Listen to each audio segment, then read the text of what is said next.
The Indus Valley civilization possessed advanced urban planning, standardized weights, and complex drainage systems.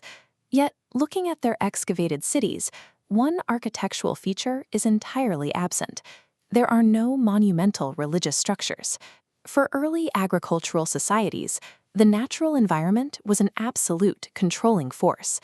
Extreme weather and natural disasters were unpredictable events that routinely threatened their survival. To cope with this lack of control, humans began leaving offerings in the open, turning to nature worship to appease the elements around them. As nomadic populations settled into permanent locations, this reverence for nature evolved into the worship of specific deities in the form of idols. This shift created a new logistical requirement. These physical icons needed permanent shelters.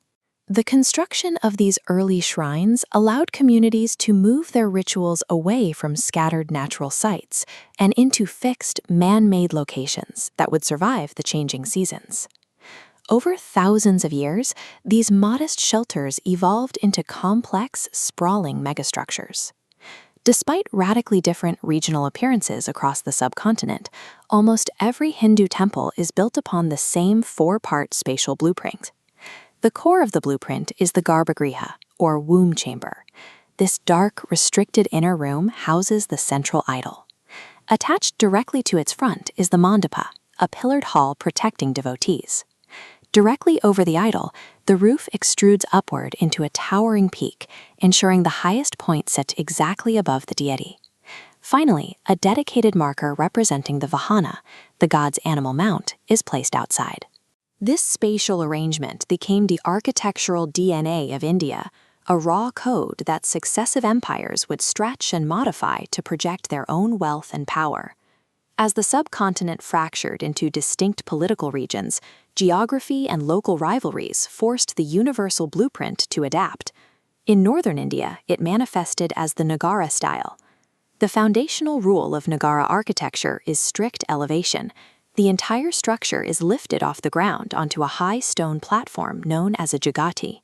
The single roof peak multiplies into a cluster of secondary spires.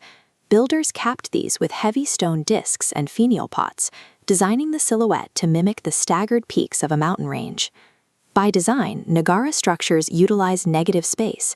The compounds are left exposed, lacking sprawling boundary walls or elaborate entrance gates. This emphasis on verticality is evident in Chandela dynasty masterworks, like the Khajuraho temples in central India. The Nabara style ignores horizontal expansion. Its architectural goal is to build an artificial mountain, using height to connect the earth to the divine. In the southern regions of the subcontinent, the architectural priorities completely reversed. This is the domain of the sprawling Dravida style. The open platforms of the north are replaced by massive perimeter walls. Within this footprint, a dedicated water reservoir is a mandatory feature. The defining element sits at the boundary wall. The gopuram is a colossal entry gateway designed to dwarf the central sanctuary, often towering 3 to 4 times higher than the actual temple peak. These gateways were engineered to dominate the horizon. They are covered in dense, colorful sculptures of deities that act as visual beacons across flat landscapes. The mass of these complexes required extreme logistics. Constructing the Brihadeshwara temple required quarrying and moving over 130,000 tons of granite. By enclosing a permanent water supply and sanctuary within high stone walls, the Dravida style transformed the temple into a protected religious precinct that served as a kingdom's social and administrative anchor. In the central Deccan Plateau, regional empires like the Chalukyas merged the verticality of the north with the sprawling layouts of the south, creating the Visara hybrid style. Visara builders compressed the height of the main peak and pushed the base outward, fracturing the floor plan into a multi-angled star shape. By multiplying the exterior wall's surface area, builders created vast new canvases. Every square inch of the expanded base was covered in hyper-detailed stone carvings.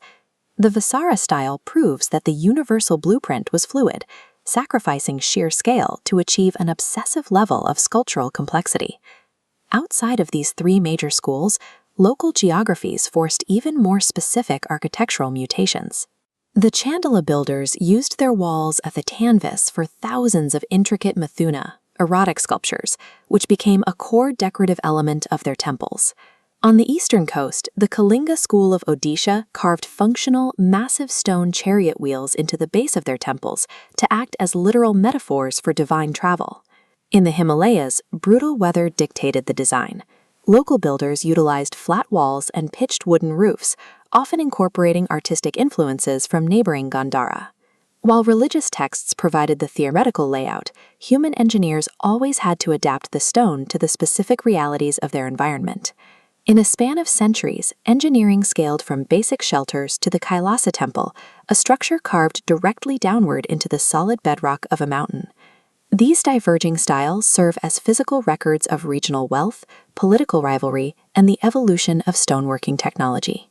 The Indian temple stands as the final result of this evolution, a 1,000-year history of engineering, where a simple cube was slowly expanded into some of the most intricate stone structures ever attempted.